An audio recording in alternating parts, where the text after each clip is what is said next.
से बात करने का जरूरत आन पड़ा कि जिस तरह से बिहार में सबों ने देखा कि चुनाव के कोरोना काल में जिस तरह से चुनाव को एक तरह से लूटने का काम किया इस सरकार ने।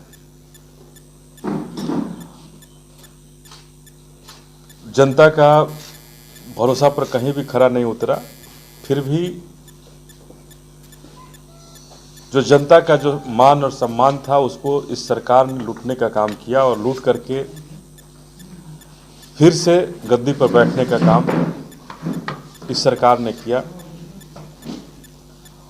और बाबा साहब का संविधान और प्रजातंत्र को अंगूठा दिखाने का काम इस सरकार ने किया। सरकार किसी भी तरह बनी, प्रजातंत्र के ढांचे में जिस तरह से सरकार बननी थी बनाई गई,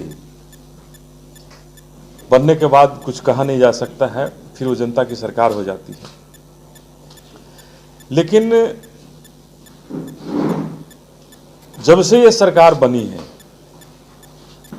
कुछ न कुछ कारणों से, जैसे सबसे पहले मेवालाल जी को शिक्षा मंत्री बना करके इस सरकार ने ये लिया, अभी तक मंत्रिमंडल का गठन नहीं हो पाया जिसकी वजह से बिहार का लगभग सारा कार्य रुका हुआ है।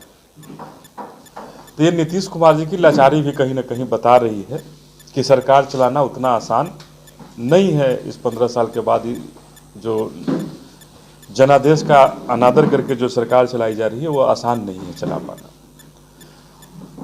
लेकिन इधर जब दिल्ली को पंजाब और हरियाणा के किसान घेर चुके हैं और एक तरफ से केंद्र की सरकार को मजबूर किया जा रहा है कि कृषि विरोधी, किसान विरोधी बिल को, कृषि बिल जो पास किया गया है इस कोरोना काल में, उसको वापस, सरकार के मंत्री लगातार, प्रधानमंत्री भी लगातार दावा कर रहे हैं कि ये किसान विरोधी नहीं है।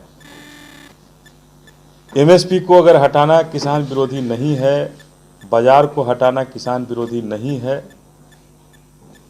तो फिर आखिर विरोध किस चीज का हो रहा है? हम लोग बिहार में पहले ही इस कानून को नीतीश कुमार की सरकार ने हटा चुकी है।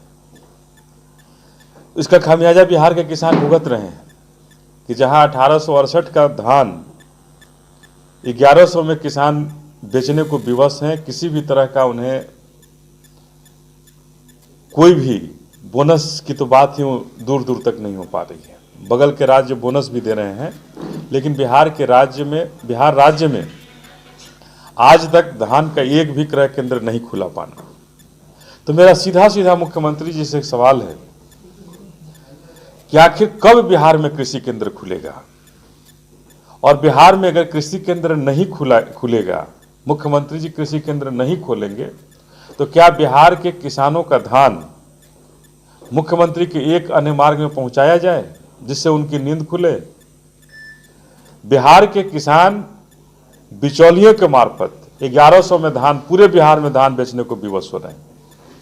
तो आखिर 1868 का धान का दाम जो तय किया गया है वो किसके लिए तय किया गया है? क्या सरकार के कुछ चुनिंदा लोगों के लिए तय किया गया है? सरकार के मंत्रियों के लिए तय किया गया है? या सरकार में जो लोग शामिल हैं उनके लिए ये इस दर को तय किया गया है? तो हम सवाल करना चाह रहे हैं कि आखिर बिहार में 1868 का धान की कीमत 1100 में क्यों बिक रहा है? और इस पर सरकार ने अभी तक संज्ञान क्यों नहीं लिया? पिछले साल भी 1100 में ही धान बिका था। तो जनतांत्रिक विकास पार्टी इसके खिलाफ सबसे पहले प्रमुख रूप से और प्रखर रूप से सवाल खड़ा करती है और आगामी 14 दिसंबर को पूरे बिहार के हर एक प्रखंड पर एक दिवसीय धरना के लिए हम लोगों ने निर्णय लिया है।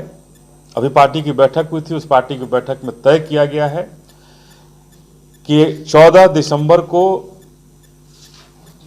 दिसंबर तक सरकार क्रय केंद्र पूरे बिहार में खोले, हर प्रखंड में खोले, नहीं तो हम हर प्रखंड में धरना प्रदर्शन करके सरकार को की जो नीतियां हैं उसको हम लोग घेरने का काम करेंगे और किसानों को जागरूक करके बिहार में अगर धान का क्रय केंद्र नहीं खुलता है, धान का सही कीमत जो 1868 है, जो न्यूनतम दर जो तय किया गया है, वो अगर सरकार नहीं देती है तो हम लोग इसके खिलाफ आवाज़ उठाएंगे और धरना प्रदर्शन करेंगे।